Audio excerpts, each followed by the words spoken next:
कार्यक्रमाचे असणारे अध्यक्ष ज्यांनी आपल्या समोर आता मनोगत व्यक्त केले असे असणारे सुनील इंगळे,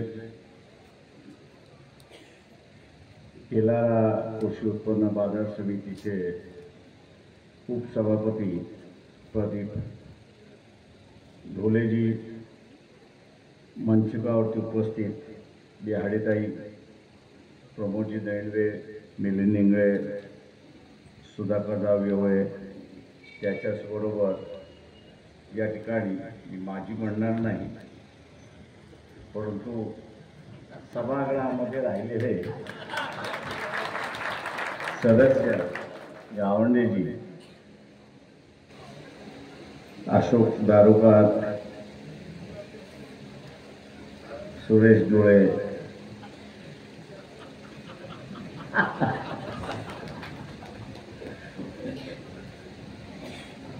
ॲडव्होकेट राहतेजी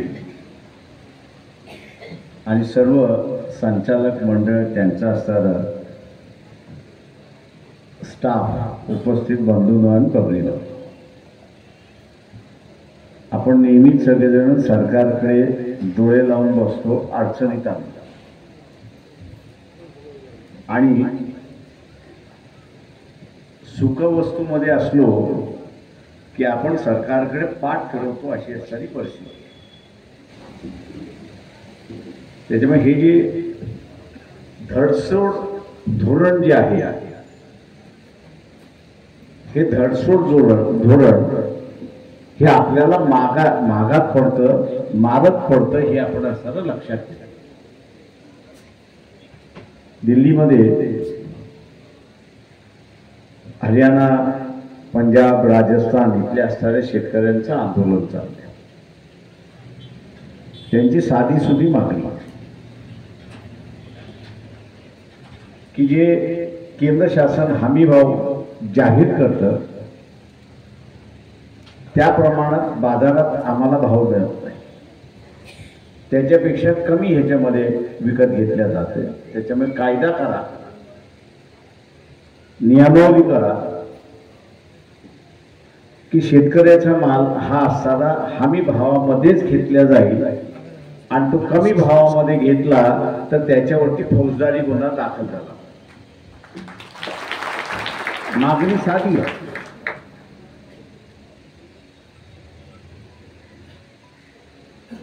ही मागणी, याचा इतिहास जर आपण शोधला तर हा इतिहास आपल्याला महात्मा फुलेपर्यंत दिसतो. शेतकऱ्यांचा असूड आणि जे काही ब्रिटिशांना शेतकऱ्यांची कैफियत म्हणून असताना महात्मा फुलेने अर्ज केला होता किंवा विनंती केली होती, त्याच्यामध्ये त्यांनी असं म्हटलं होतं की बाजारामध्ये शेतकऱ्याचा मालाचा भाव हा निश्चित झाला पाहिजे आणि त्या प्रमाणात घेतला पाहिजे. शेतकऱ्यांची असणारी दुःख, एक प्रबंध बाबासाहेबांनी लिहिला होता आणि त्याच्यामध्ये त्यांनी असं म्हटलं होतं की शेतकऱ्याच्या मालाला जर आपण मार्केट व्यवहारावरती सोडलं, म्हणजे बाजारामध्ये आपण असं ठेवलं,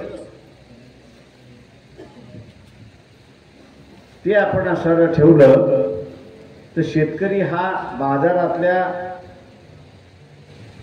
व्यक्तींबरोबर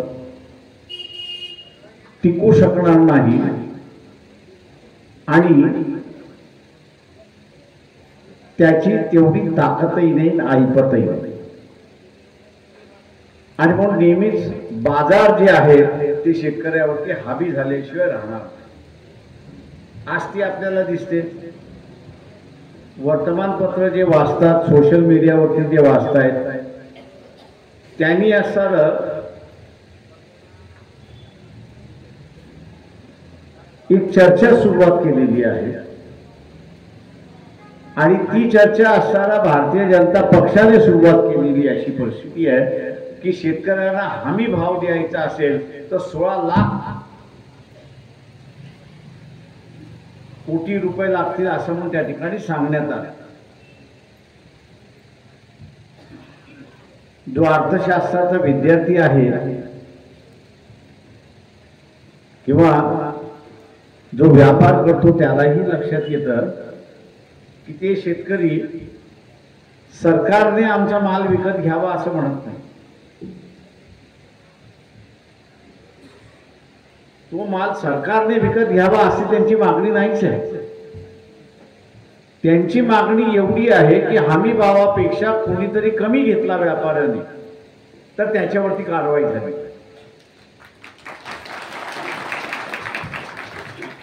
मग माझ्यासारख्याला प्रश्न पडतोय 16 लाख आकडा आला कुठून? ज्याला व्यापार करायचा आहे, ज्याला व्यापार करायचा आहे तो 1 रुपया आहे की 10 रुपये आहे ते तो बघणार नाही. तो का बघणार नाही? तर माणसाला खायला लागतं. माणसाला खायला लागल्यामुळे कडधान्य असेल किंवा इतर धान्य असेल, ज्याला भूक लागली आहे तो विकत घेणार. म्हणजे माल त्याच्या घरामध्ये पडणार नाही, तो बाजारामध्ये विकला जाईल अशी असणारी परिस्थिती. प्रश्न इथला असणारा नफ्याचा आहे. प्रश्न इथला असणारा नफ्याचा हे आपण असणारा लक्षात घ्या. हा नफा मी तुम्हाला साध्या सोप्या शब्दामध्ये समजावून सांगतो. तुम्ही शर्ट अंगात घातलंय, त्याचं वजन कधी केलंय का? 1 किलोच्या वरती आहे का? अर्धा किलो तरी आहे का? मग किती आहे? 300 ग्राम ना. एक शर्ट बाजारात कितीला मिळतं?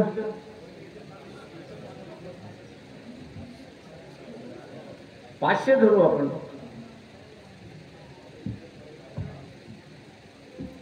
एक क्विंटल मध्ये किती कापूस निघतो आणि किती सरकी निघते?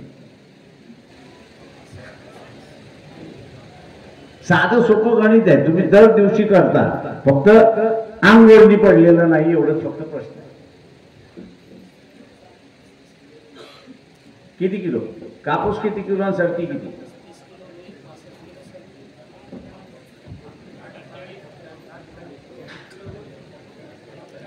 तेलाऱ्यामध्ये बसलेला आहे त्याच्यामुळे 7-40 हा रेशो बरोबर आहे.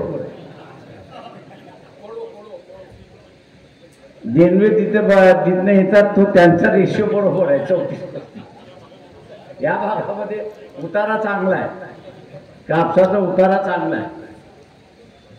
आता तुम्ही हिशेब करा त्याच्यामध्ये की 40 किलो निघतो असं आपण धरून चालू, आणि एक शर्ट हे असणारं 500 रुपयाला आहे.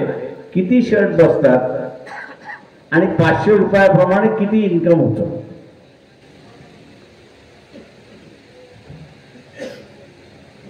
किती इन्कम होतं? किती शर्ट होतात? पहिल्यांदा 300 ग्रॅमचं एक धरलं तर 40 किलो मध्ये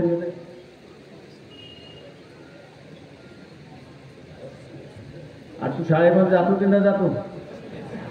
सांग मला, गणित किती झालं ते? 120. हुशार आहे. आता 120 शर्ट झाले, त्याला 500.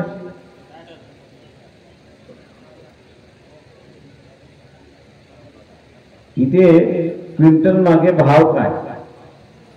7-7.5 आहे. मी सरकी धरतच नाही.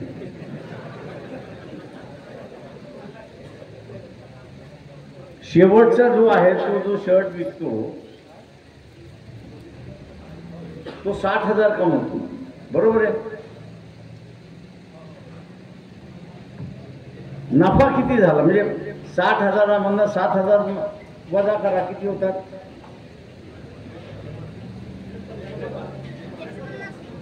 आता हा 53,000 जिनिंगवाला कमवतो, तिथे घेऊन जाणारा पहिल्यांदा दलाल कमवतो, त्याच्यानंतर जिनिंगवाल्यानंतर विविंगवाला, त्याच्यानंतर स्पिनिंगवाला, त्याच्यानंतर कलर करणारा, त्याच्यानंतर कापणारा आणि त्याच्यानंतर शिवणारा आणि त्याच्यानंतर विकणारा.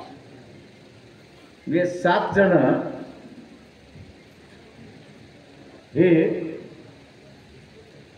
53,000 कमवतात. आता 53ला 7ने आपण असणारा डिवाइड केलं किती होतात?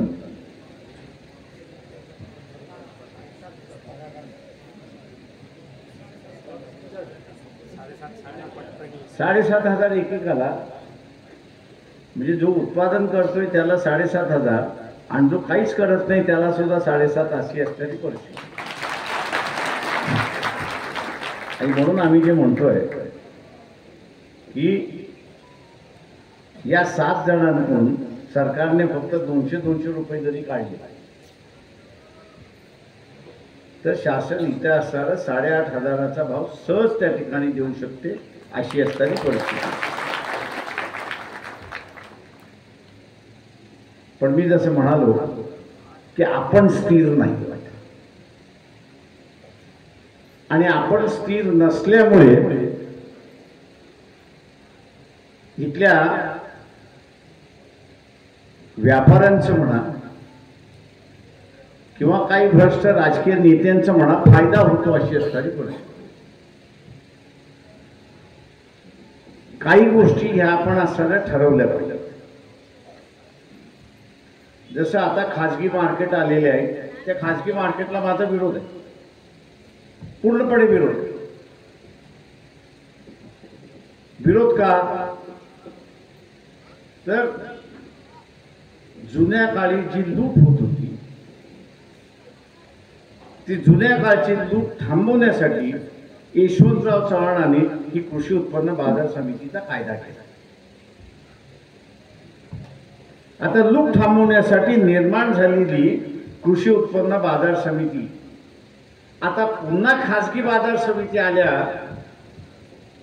तर सरकार बाजार समिती टिकेल की ते टिकेल खासगी? आपली मानसिकता ही सगळ्यात महत्वाचं आहे असं मी त्या ठिकाणी मानतो. ज्याचा उल्लेख इथे असणारा सुनीलनी केला, त्याच्यानंतर असणारा या ठिकाणी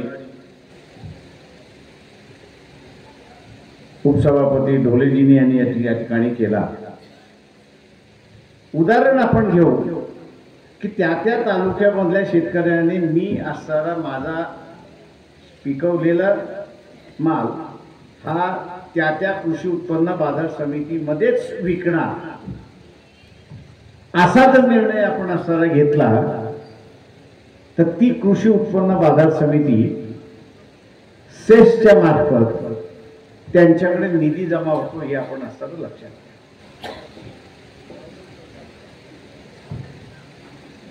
तो सेस मार्फत निधी गोळा होतो अशी असणारी परिस्थिती. एक 5 वर्षानंतर हाच निधी आपण असताना बघितला तर त्याच्यातले फक्त 10% खर्च करतात आणि उरलेले 90% तसेच्या तसे राहतात. त्या दुरुस्त्याच्या काम जे कर्मचारी आहेत त्यांचा असणारा पगार, येणारे जाणारे जे काही कार्यक्रम होतील त्याच्यातला असणारा उरलेला सेस हा तसाच्या तसा राहतो. त्याच्यामुळे शेतकऱ्यांनी सुद्धा या कृषी उत्पन्न बाजार समित्या ज्या आहेत यांचं आर्थिक स्रोत वाढेल हे आपण असायला पाहिजे. मी विकेन तर इथेच विकेन, दुसरं विकणार नाही. खाजगीमध्ये विकला तरी तोच भाव आणि इथे विकला तरी तोच भाव, भावामध्ये फरक पडत नाही. पण एक कृषी उत्पन्न बाजार समिती आर्थिक दृष्टिकोनातून तिच्या पायावर ते उभे करता आपण असावं लक्षात. आज कुठल्याही शास्त्राने ठरवलं, कुठल्याही शास्त्र ही कृषी उत्पन्न बाजार समिती सुद्धा एक शासन आहे असं मी त्या ठिकाणी मानतो. उद्या ह्या असणाऱ्या कृषी उत्पन्न बाजार समितीकडे धरून चालला की 50 कोटी आहे असं धरून चाललं. इथल्या शेतकऱ्यांना लागणारा खत, बियाणं आणि फवारणीची औषध याचं महिनाभर अगोदर असणारा चार्ट करून ठेवला तर ते त्या कंपन्यांबरोबर बोलू शकतात आणि त्या कंपन्यांशी बोलून किमान 10% तरी स्वस्त देऊ शकतात अशी असणारी परिस्थिती. किमान 10%. फवारणीची जी औषध आहेत याच्यावरती कुठलंही नियंत्रण नाही. भाव त्याच्या मनाला आला तो भाव, आणि ते तपासलेलं आहे का तर अजिबात तपासलेलं. मी मध्यंतरी हा प्रश्न उपस्थित केला शासनाकडे. डायरेक्टर माझ्याकडे धावत आले, प्रकाशातून काय उपस्थित केलं आम्हाला सांगा जरा. म्हटलं येड्याचं सोंग घेऊन पेडगावला कृपा करून जाऊ नका.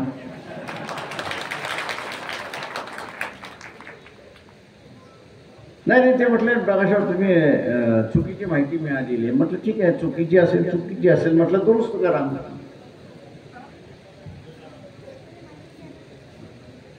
म्हटलं ही जेवढी निघालेली औषधं आहेत ही सगळी औषधं म्हटलं होतं तुमची फवारणीची औषधं जी आहेत कुठल्या लॅबोरेटरीमध्ये टेस्ट केलेली आहेत एवढं मला सांगा.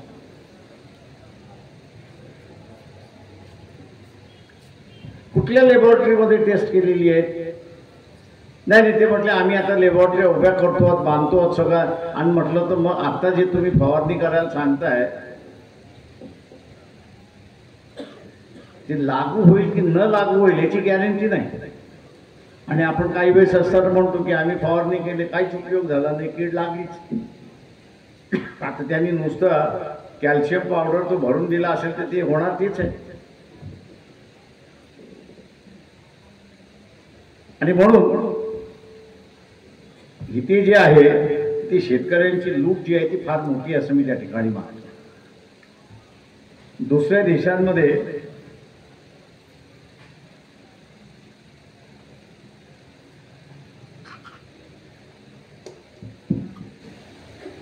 शेतकऱ्यांना बिया विकत घ्याव्या लागतात.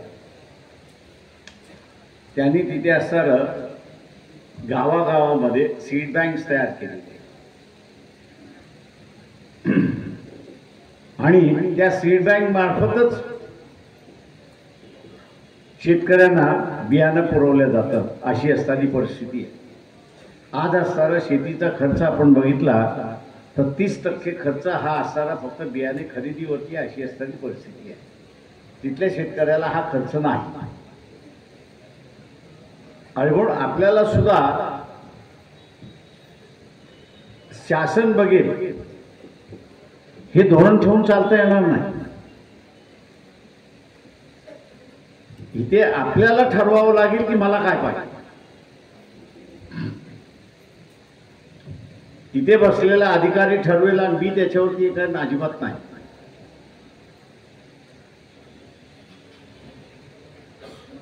आज माझं म्हणणं आहे की आपण ठरवायला सुरुवात केली पाहिजे.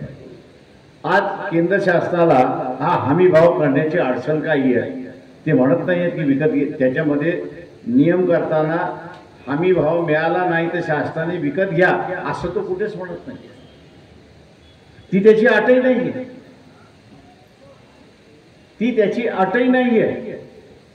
तो एवढंच म्हणतोय की जो कोणी माझा माल विकत घेईल त्यांनी असणारा हमी भावामध्ये घेतला पाहिजे. तो हमी भावामध्ये घेत नसेल तर त्याच्यावरती गुन्हेगारी आणि फौजदारी कायदा झाला पाहिजे. एवढीच फक्त त्याची मागणी. आता ही मागणी शेतकऱ्याला पाहिजे की नको याचा असणारा आपण ठरवलं पाहिजे असेल तर मग जो हे आपल्याला करून घेईल त्याच्या पाठीमागे आपण उभं राहिलं.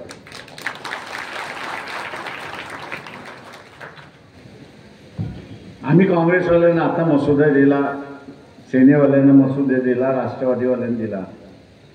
2006 मध्ये जे मोदी आता करायला मागतोय ते 2006 मध्ये काँग्रेस आणि राष्ट्रवादीने तो कायदा केला होता की शेतावरती विकत घेण्याचा कायदा केला. आम्ही त्यावेळेस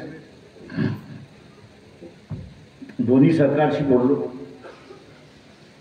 तुम्ही कायदा केलात, म्हटलं ठीक आहे, पण अंमल करू नका. त्यांनी अंमल केला नाही, त्याचं नोटिफिकेशन केलं नाही की तो अंमल व्हावा म्हणून.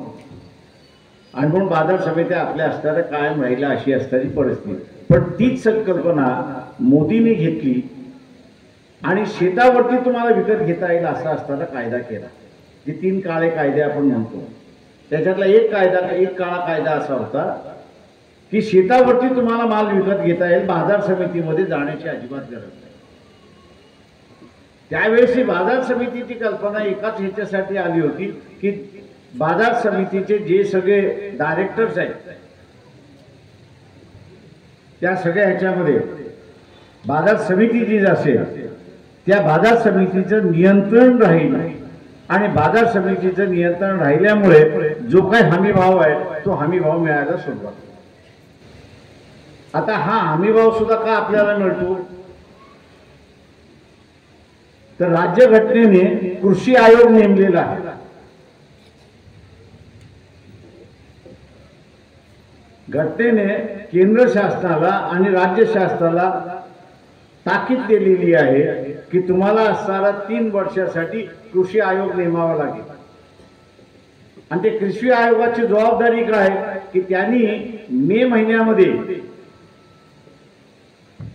अत्यावश्यक जी पिकं आहेत आणि इतर पिकं त्यांना जी वाटतात त्याच्याबद्दलचे हमी भाव त्यांनी असणारा जाहीर केले पाहिजे.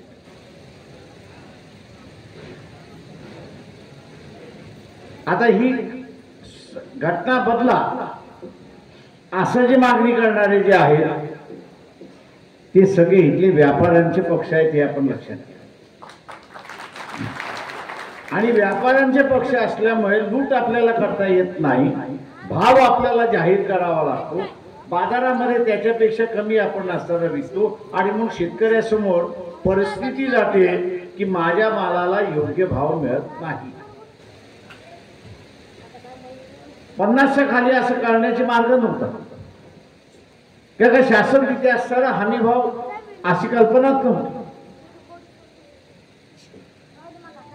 त्या कमिशनवरती दुसरी जबाबदारी आहे की ते पारच पडत नाही. त्यांनी असं म्हटलेलं आहे त्या कमिशनच्या ह्याच्यामध्ये की जगाचा तुम्ही असताना अभ्यास केला पाहिजे. जगामध्ये शेती जी होते त्याचा अभ्यास केला पाहिजे आणि 5 वर्षाचा तुम्ही आराखडा तयार केला पाहिजे. आणि तो 5 वर्षाचा आराखडा तयार करत असताना कुठल्या कुठल्या देशामध्ये काय काय पिकतंय, कुठल्या कुठल्या देशामध्ये काय काय पिकतंय ते पीक जे आहे आणि जगामध्ये 5 वर्षाच्या कालावधीमध्ये कसली कसली मागणी होणार आहे त्याचा आराखडा तुम्ही तयार केला पाहिजे. हे प्रत्येक देश करतात. मी नवीन आहे असं म्हणत नाही. मी 5 वर्षाचं प्लॅनिंग हे प्रत्येक देशामध्ये होतं. आता समजा सगळ्या देशांनी एका वेळेस गहू लावला, गॅसच्या करारनाम्याच्या ह्याच्यामुळे कुठल्याच देशाच्या शेतकऱ्याला गव्हाला किंमत मिळणार नाही अशी असणारी परिस्थिती आहे. आणि म्हणून आता नव्या पद्धती त्या ठिकाणी सुरुवात केलेली आहे की प्रत्येक देशाचं पीक पॅटर्न कसं आहे, पिकाची रचना कशी आहे त्याचा असणारा अभ्यास करा. त्याच्यातून उत्पादन किती होतं ते बघा आणि ते उत्पादन झाल्यानंतर आपल्या देशातल्या शेतकऱ्याला आपण काय काय घेतलं पाहिजे, कुठलं कुठलं पीक घेतलं पाहिजे याचा असणारा ते माहिती त्यांच्या सीझन सुरुवात होण्याच्या 2.5 महिने अगोदर ते त्या ठिकाणी सांगतात.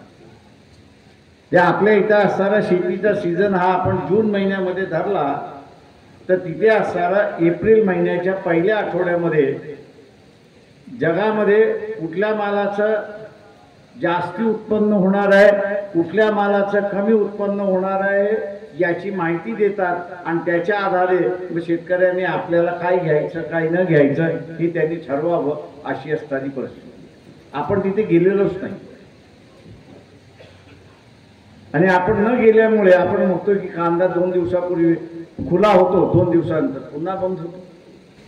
टमाट्याचं असताना 30 त्या ठिकाणी चालतं, बटाट्याचं 30 त्या ठिकाणी चालतं, तांदळाचं 30 त्या ठिकाणी चालतं, गव्हाचं त्या ठिकाणी चालतं. कारण आपल्याला कळतं त्या बाजारामध्ये गेल्यानंतर अरे आपल्या इथं तर भावच कोसळलेले आहेत आणि इथनं जर आपण घेऊन गेलो तर आपल्याला काहीच भाव मिळणार नाही अशी परिस्थिती आहे. आता नव्या ह्याच्यामध्ये आपण जोपर्यंत चालत नाही तोपर्यंत आपण टिकू शकणार नाही अशी असणारी परिस्थिती आहे. हळूहळू आता लोक म्हणायला लागले की शेती हे करणं आता सरळ जड व्हायला लागलं. हे बरोबर आहे, नाही म्हणत असं नाही आहे. कारण शेतीमधलं इनपुट जे आहे आणि तो जो विकतोय त्याच्यामधली तफावत जी आहे ती हळूहळू वाढायला लागली आहे.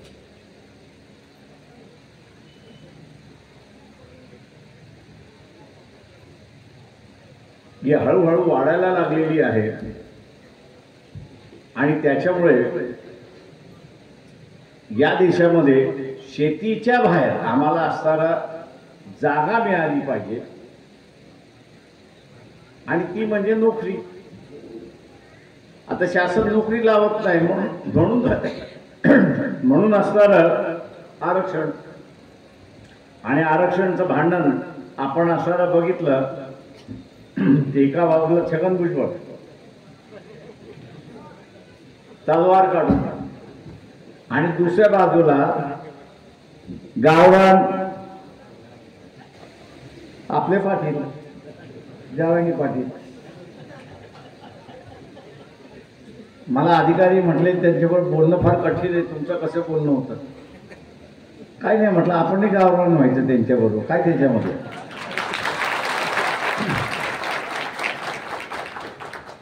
मागच्या 4 दिवसापूर्वी मुख्यमंत्र्यांवरती टेलिफोन झाले. मी त्यांना म्हटलं तुम्ही माणूस पाठवतो, आजारी फार झालेला, रक्त निघते, त्याच्यामुळे तब्येत सांभाळली पाहिजे. ते म्हणले प्रकाश जाणार कोण?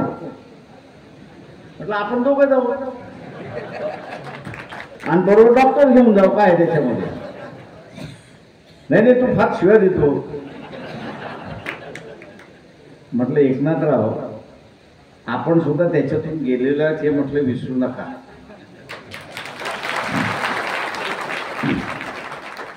म्हटलं आनंद दिघेंनी आपल्याला सहकार्य केलं, हात दिलं, शिक्षण दिले, सगळ्या गोष्टी केल्या. त्याच्या अगोदरची भाषा काय होती म्हटलं.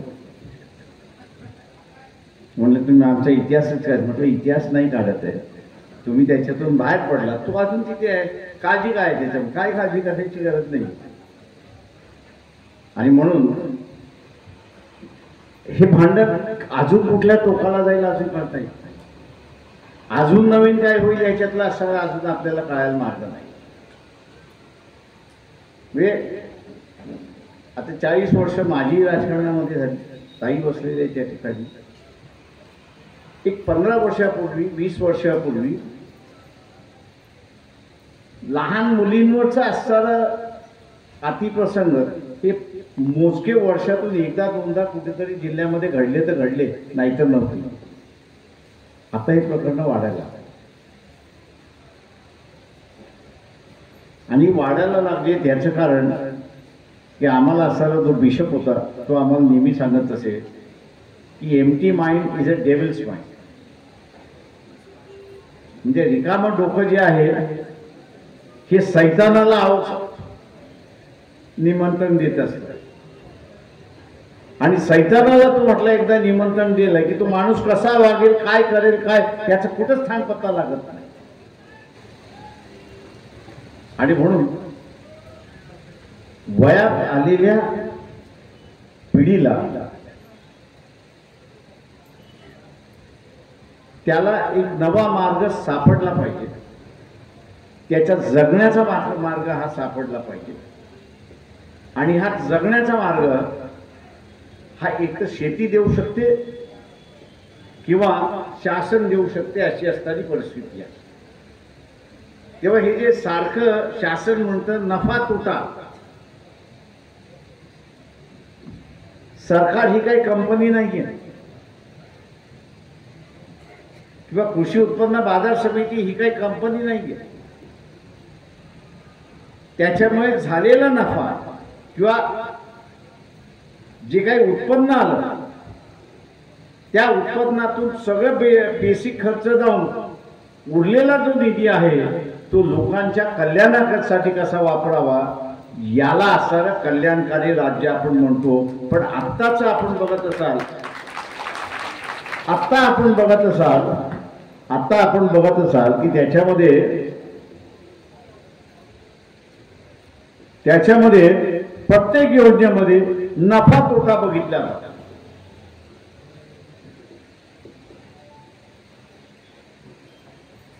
सामाजिक कामं करत असताना ही तुम्हाला नफ्या तोट्याचा हिशेब करायचा नसतो. आता ते जर नफा तोट्याचा जर हिशेब केला असता तर ज्या काळी यशवंतराव चव्हाणांनी एवढी सगळी धरणं बांधली, वसंतराव नाईकांनी एवढी सगळी धरणं बांधली, बांधत असताना त्याचं उत्पादन कोणाला कधी मिळालंच नाही. त्याचा फायदा आज आपल्याला असणारा मिळतोय.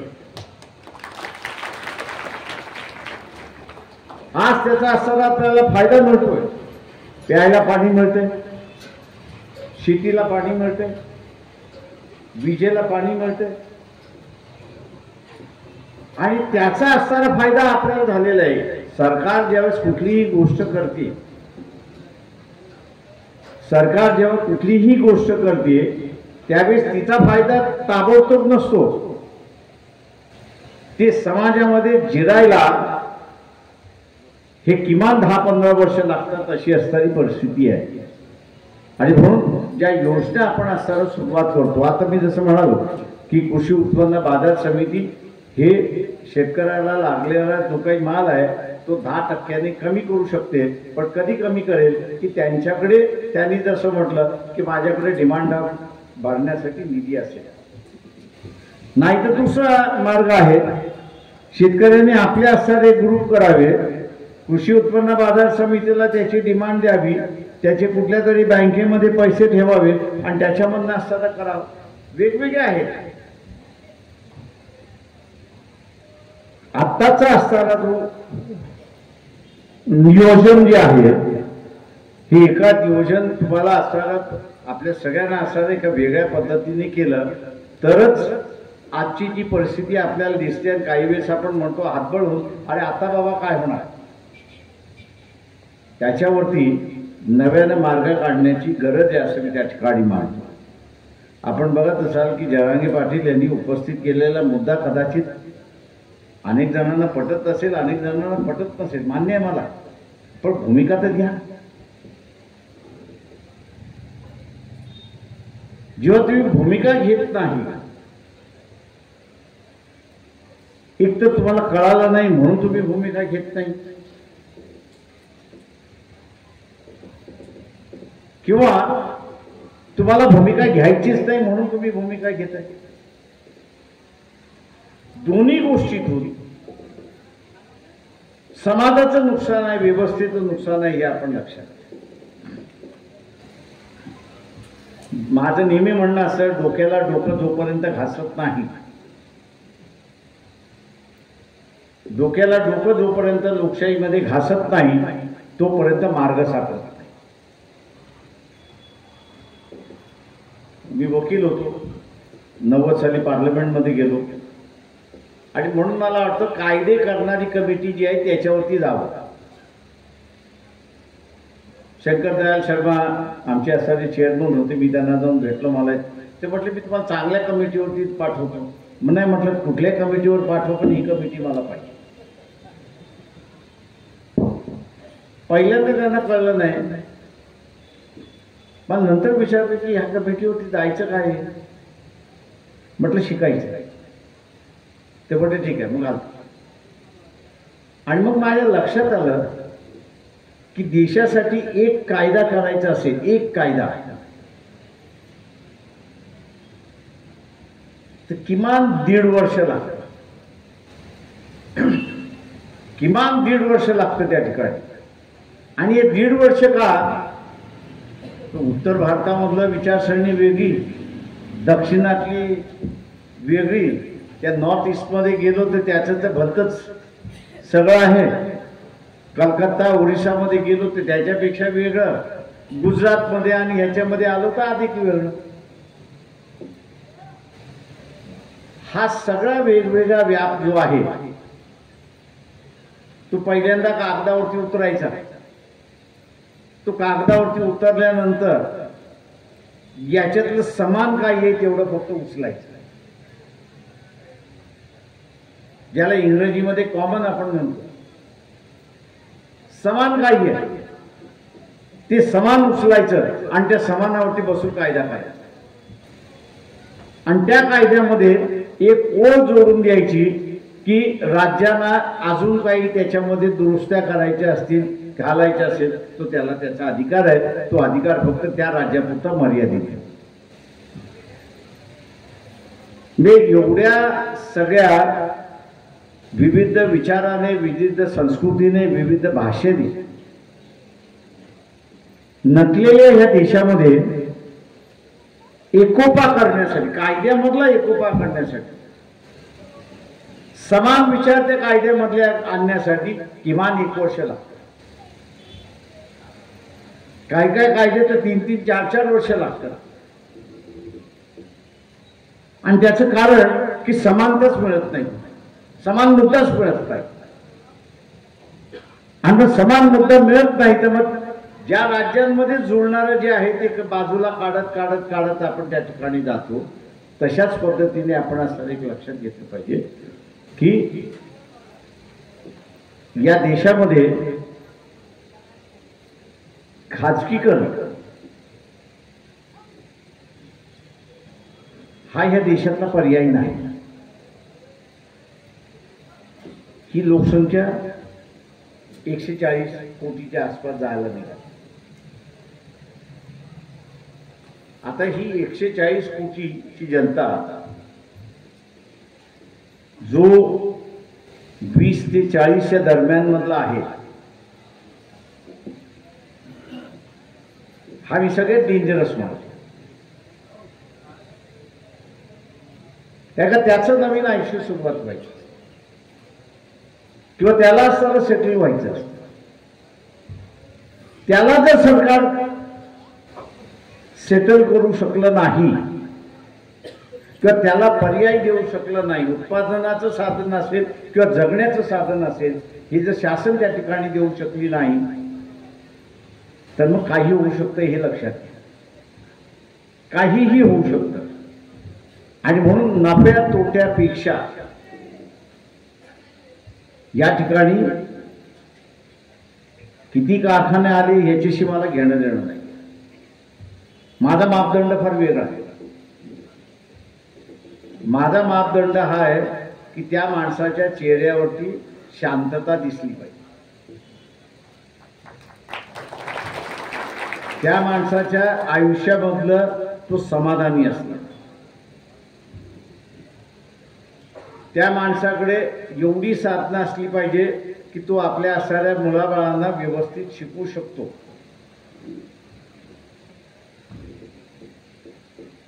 समाज बदलण्याचं किती कारखाने आले, कोणाची संपत्ती वाढली, कोणाची अमुक वाढली, याच्याने देशामध्ये अशांतता वाढली.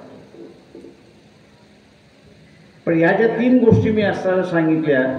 याचं एक जर मापदंड असताना या ठिकाणी झालं, याचा जर मापदंड या ठिकाणी झाला तर लोक समाधानी राहतात.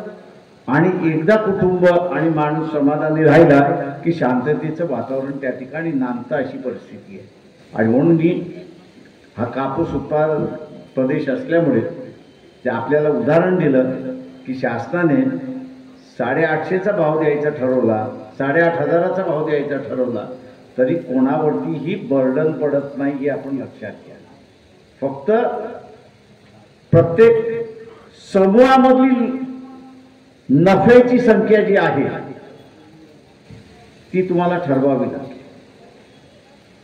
आणि जाता जाता एक विशेष करून सांगतो, मला माहित नाही बाबासाहेब इथे कधी लढले नाही, ते भंडारात लढले, तिथे कापूस नव्हताच, धानाचा भाग आहे.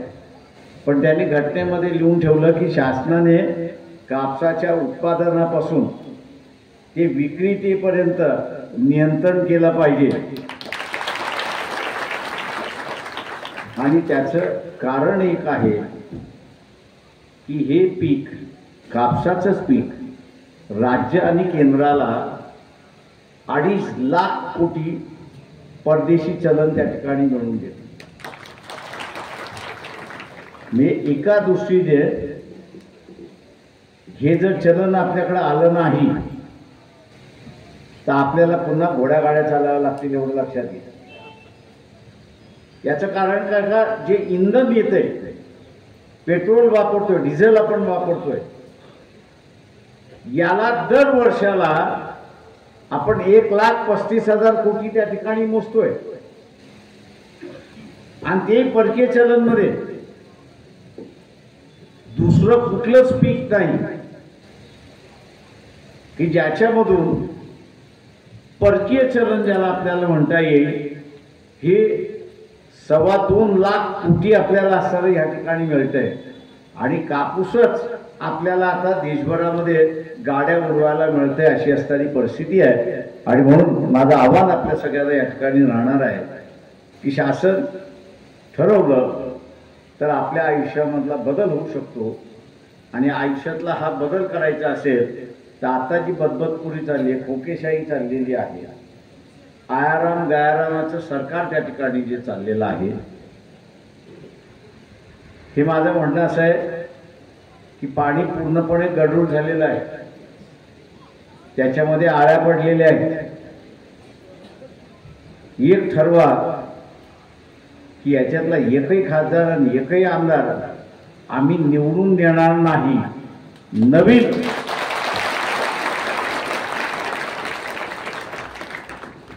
नव्याना आम्ही आमदार करू, खासदार करू. त्याला पाणी एकदा गढूळ झालं, त्याला कितीही तुम्ही साफ करण्याचा प्रयत्न करा, त्याच्यातली पूर्णपणे घाण निघून जात नाही आणि माणसाला बाधा होते अशी असणारी परिस्थिती आहे. आणि त्याच्यामुळे आता असताना वेळ आलेली आहे की पूर्णपणेच बदल करणं हा गरजेचा आहे.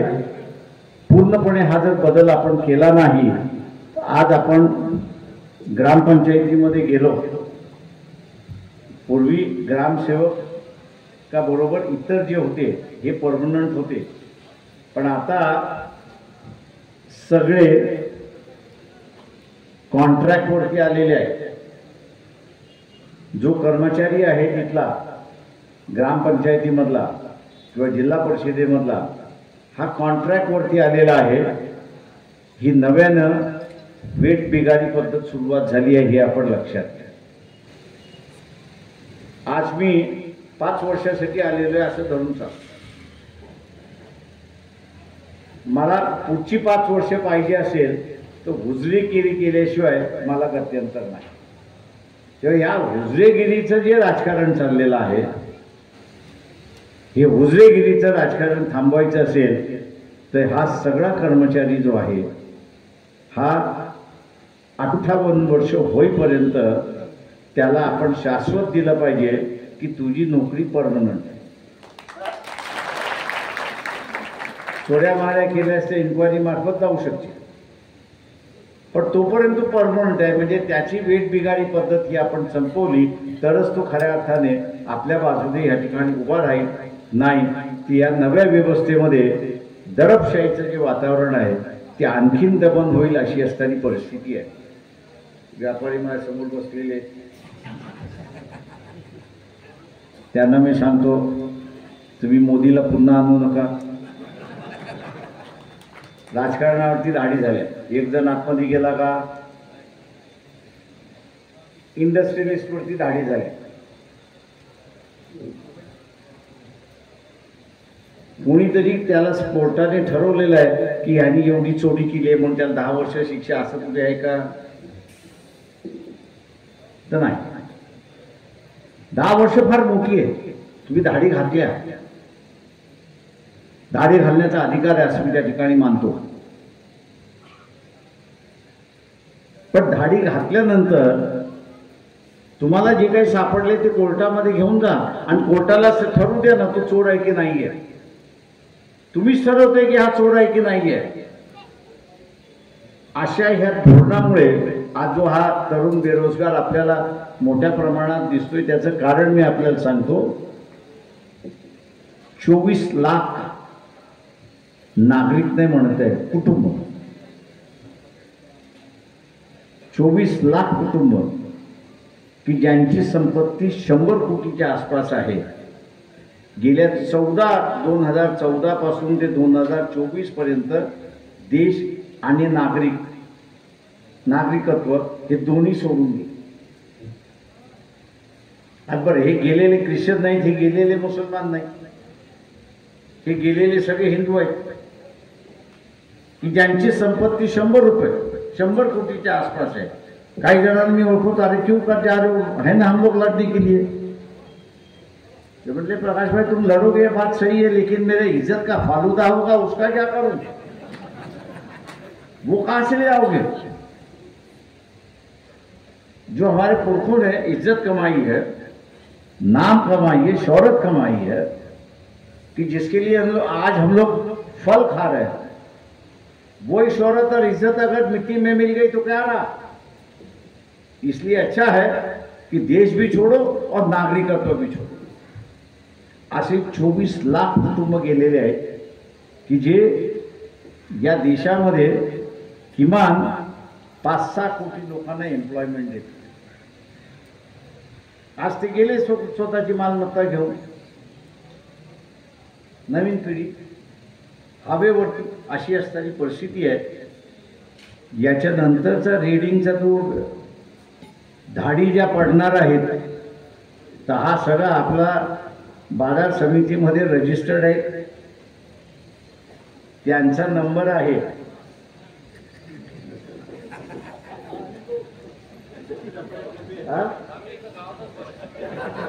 तुम्ही गावात बरे, ते तुम्ही तालुका प्लेस मध्ये बरे, पण धाडी तालुक्यामध्ये सुद्धा पडायला लागल्या ना आता. हा, तुमच्या असे ज्यांच्यावरती धाडी घातल्या त्यांच्याकडे काय होतं असं नाही. म्हणूनच तर त्याच्यामध्ये त्यांना कोर्टासमोर हजर करून बाबा हा दोषी आहे, आता ह्याला शिक्षा द्या, असं कुठंच झालेलं नाहीये.